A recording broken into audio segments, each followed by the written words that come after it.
26/11 ಮುಂಬೈ ದಾಳಿಯ master mind ಭಾರತಕ್ಕೆ ಗಡಿಪಾರು.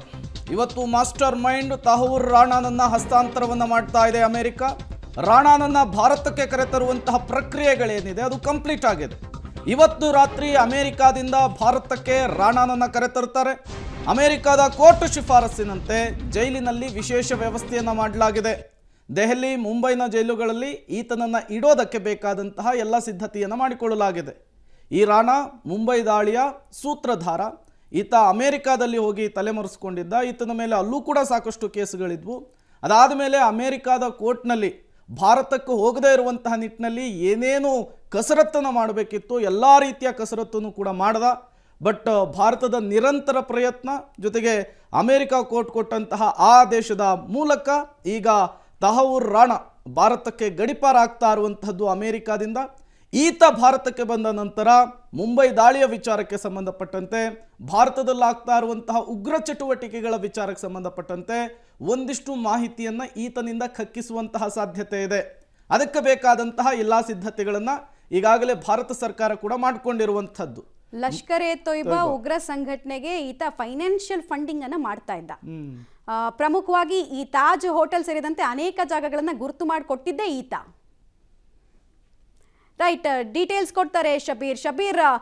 ಹಸ್ತಾಂತರ ಪ್ರಕ್ರಿಯೆ ಏನೋ ಸುಲಲಿತವಾಗಿ ಆಗುತ್ತೆ ಅನ್ನುವಂತಹ ನಿರೀಕ್ಷೆ ಇತ್ತು, ಅದರಂತೆ ಆಗ್ತಾ ಇದೆ. ಉಳಿದಂತೆ ಮುಂದಿನ ಕಾನೂನಾತ್ಮಕ ಪ್ರೊಸೀಜರ್ಸ್ ಯಾವ ರೀತಿ ಇರುತ್ತೆ, ಮತ್ತೆ ಈತನ ಹಸ್ತಾಂತರ ಭಾರತಕ್ಕೆ ಎಷ್ಟು ಕ್ರೂಷಿಯಲ್ ಅಂತೀರಿ? ಮಮತಾ, ಮುಂಬೈ ದಾಳಿಯ ಮಾಸ್ಟರ್ ಮೈಂಡ್ ಆಗಿರುವಂತಹ ತಹೂರ್ ರಾಣಾನನ್ನ ಈಗ ಅಮೆರಿಕ ಭಾರತಕ್ಕೆ ಹಸ್ತಾಂತರ ಮಾಡ್ತಾ ಇದೆ. ಇವತ್ತು ರಾತ್ರಿ ಆತನನ್ನ ಅಮೆರಿಕದಿಂದ ಭಾರತಕ್ಕೆ ಕರೆತರುವಂತ ನಿರೀಕ್ಷೆಯನ್ನು ಕೂಡ ಮಾಡಲಾಗ್ತಾ ಇದೆ.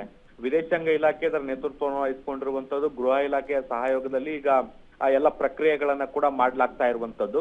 ಈ ಹಿಂದೆ ಅಮೆರಿಕ ಸರ್ಕಾರ ಆತನನ್ನ ಭಾರತಕ್ಕೆ ಹಸ್ತಾಂತರ ಮಾಡಬೇಕು ಅನ್ನುವಂತ ಪ್ರಸ್ತಾಪ ಬಂದಂತ ಸಂದರ್ಭದಲ್ಲಿ ಅದಕ್ಕೆ ಒಪ್ಕೊಂಡಿತ್ತು.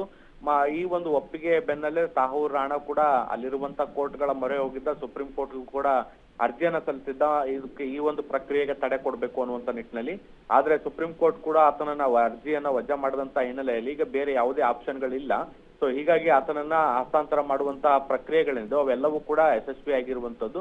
ಹೀಗಾಗಿ ಆತನನ್ನ ಭಾರತಕ್ಕೆ ಕರೆತರುವಂತ ಪ್ರಕ್ರಿಯೆಗಳು ಕೂಡ ಈಗ ಅಂತಿಮ ಘಟ್ಟಕ್ಕೆ ಬಂದು ತಲುಪಿರುವಂತದ್ದು. ಈಗ ಆತನನ್ನ ಭಾರತಕ್ಕೆ ಕರೆತರುವುದರಿಂದ ಸಾಕಷ್ಟು ಪ್ರಮುಖ ಬೆಳವಣಿಗೆಗಳಾಗತ್ತೆ. ಒಂದು, ಭಾರತದಲ್ಲಿ ನಡೀತಾ ಇರುವಂತಹ ಭಯೋತ್ಪಾದನಾ ಚಟುವಟಿಕೆಗಳಿದ್ದಾವೆ, ಅವುಗಳಿಗೆ ಯಾರು ಫಂಡಿಂಗ್ ಮಾಡ್ತಾರೆ, ಮತ್ತೆ ಅದರ ನೆಟ್ವರ್ಕ್ ಹೇಗೆ, ಅದರ ಜಾಲಗಳು ಹೇಗೆ ಅನ್ನೋದಕ್ಕೆ ಸಂಬಂಧಪಟ್ಟಂತೆ ಒಂದಿಷ್ಟು ಮಾಹಿತಿಯನ್ನ ಕಲೆ ಹಾಕ್ಬೋದು. ಮತ್ತೆ ಮುಂಬೈ ದಾಳಿ ಏನ್ ನಡೀತು, ಅದಕ್ಕೆ ಪ್ಲಾನಿಂಗ್ ಹೇಗಾಗಿತ್ತು ಅನ್ನುವಂಥದ್ದನ್ನು ಕೂಡ ಇನ್ನಷ್ಟು ಆಳವಾಗಿ ತನಿಖೆಯನ್ನ ಮಾಡ್ಲಿಕ್ಕೂ ಕೂಡ ಒಂದಿಷ್ಟು ಅನುಕೂಲಗಳಾಗುವಂತ ಸಾಧ್ಯತೆಗಳನ್ನ ಕೂಡ ನಿರೀಕ್ಷೆ ಮಾಡಬಹುದು. ಮಮತಾ, ಧನ್ಯವಾದ ಶಬೀರ್ ತಮ್ಮ ಮಾಹಿತಿಗಾಗಿ.